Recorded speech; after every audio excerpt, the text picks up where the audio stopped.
नमस्कार. जय जिजाऊ जय शिवराय. मी शिवव्याख्याता निलेश सोनटक्के. बांधवांनो, गेल्या महिन्याभरापासून नाशिकचा बंधुबाबा अशोक खरातचं प्रकरण उभा महाराष्ट्र हा उघड्या डोळ्यानेच नव्हे तर डोळे मोठे करून बघतोय.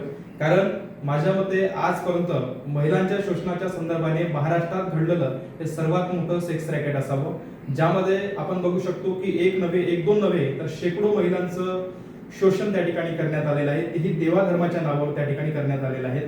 दुर्दैवाने महाराष्ट्रातले मुख्यमंत्री देवेंद्रजी फडणवीस, तत्कालीन महिला आयोगाच्या अध्यक्षा रुपालीबाई चाकणकर यासोबतच महाराष्ट्रातले भाजप आणि राष्ट्रवादीच्या अनेक नेत्यांचे संबंध त्या बंधुबाबा अशोक खरात सोबत असल्यामुळे आगळाव्या अनेक नेत्यांना या प्रकरणाचं फारसं राजकारण करता आलं नाही. मात्र त्या प्रकरणामध्ये कशा प्रकारे शेकडो महिलांचे संसार त्या ठिकाणी उद्ध्वस्त झालेले आहेत, कशा प्रकारे त्यांचे नवरे असतील, त्यांचे लेकरं असतील, त्यांचं आयुष्यभर तोंड दाखवण्याच्या लायकीचे त्या प्रकरणामुळे राहिलेले नाहीत. हे प्रकरण कितपत गंभीर आहे हे सर्वांनी पाहिलेलंच आहे.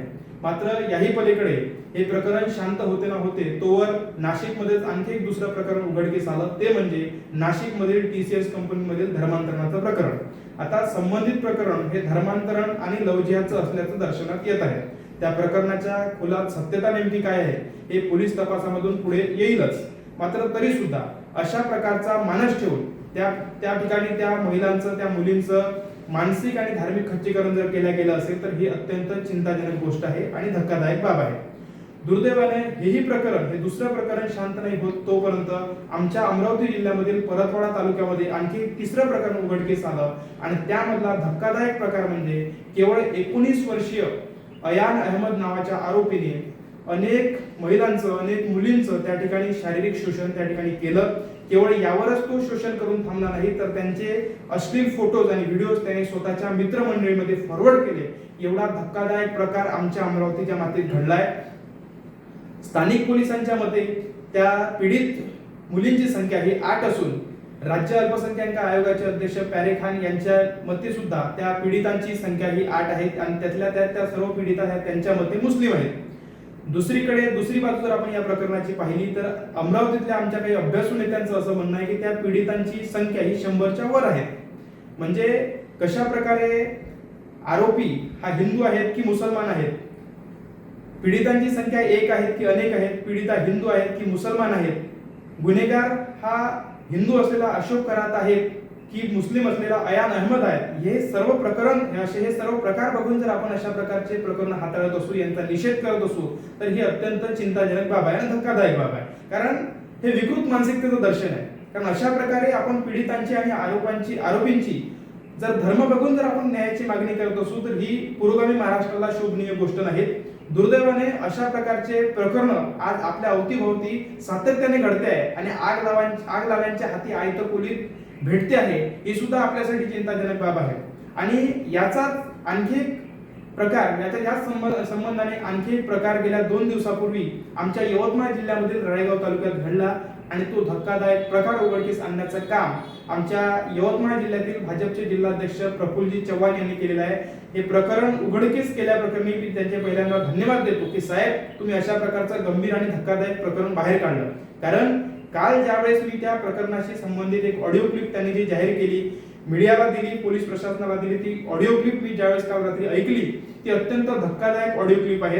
त्या ऑडिओ क्लिप मध्ये एक मुलगा आणि मुलगी या दोघांचं ते संभाषण आहे आणि त्या संभाषणामध्ये ती मुलगी सांगते आहे की मजहर कुरेशी नावाचा एक माणूस त्याच्यासोबतच त्या मुलीची स्वतः आई, त्याच्यानंतर पूनम, त्याच्यानंतर कल्याणी आणि शुभम अशा प्रकारच्या आरोपींची नावे ती त्या ऑडिओ क्लिप मध्ये जाहीर करते आहे. आणि हे सांगत असताना ती सांगते आहे की कशा प्रकारे राळेगाव तालुक्यामधील, यवतमाळ जिल्ह्यामधील आदिवासी अल्पवयीन मुलींचं अपहरण, ती लोक, त्यांची संपूर्ण टीम, त्यांचं ते संपूर्ण रॅकेट करते आहे. त्यांना पुण्या मुंबईला नेल्या जात आहेत.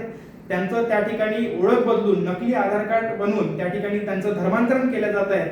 अशा प्रकारचा धक्कादायक प्रकार आमच्या राळेगाव तालुक्यामध्ये, यवतमाळ जिल्ह्यामध्ये उघडकीस आला, जो अत्यंत वेदनादायी आहे. कारण तुम्हाला सर्वांना माहिती आहे की आपल्या घरचं एखादं मुक जनावर जरी काही काळासाठी आपल्या डोळ्याआड गेलं, काही कारणास्तव त्याचा मृत्यू झाला, तरी सुद्धा तुमचा घास आपल्या पोटात उतरत नाही. एवढ्या वेदना आणि एवढ्या प्रचंड दुःख आपल्याला होते.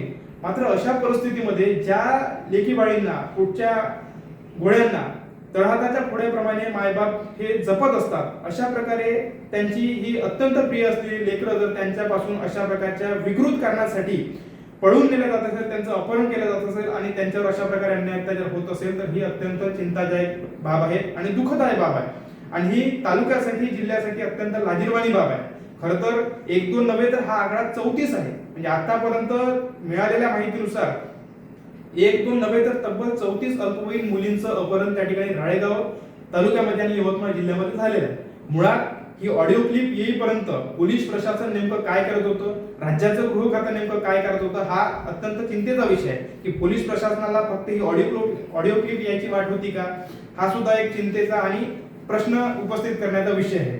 मात्र तरी सुद्धा जे झालं, जे घडलं ते घडलं. मात्र आता लवकरात लवकर आरोपींची सखोल तपासणी झाली पाहिजे, त्यांना तात्काळ योग्य ती शिक्षा झाली पाहिजे, ही मागणी आपण संपूर्ण नागरिकांनी केली पाहिजे. कारण या संपूर्ण गोष्टींचा फायदा घेऊन तालुक्यातलं जिल्ह्यातलं वातावरण हे तात्काळ हे बदलू शकतं, तात्काळ हे दूषित केलं जाऊ शकतं. कारण 2 दिवस या प्रकरणाला झालेले आहेत. तो पूर्ण आपण सोशल मीडिया पाहतो, इलेक्ट्रॉनिक मीडिया पाहतो, पुन्हा एकदा हिंदू मुस्लिम वाद करण्यात व्यस्त झालेला आहे.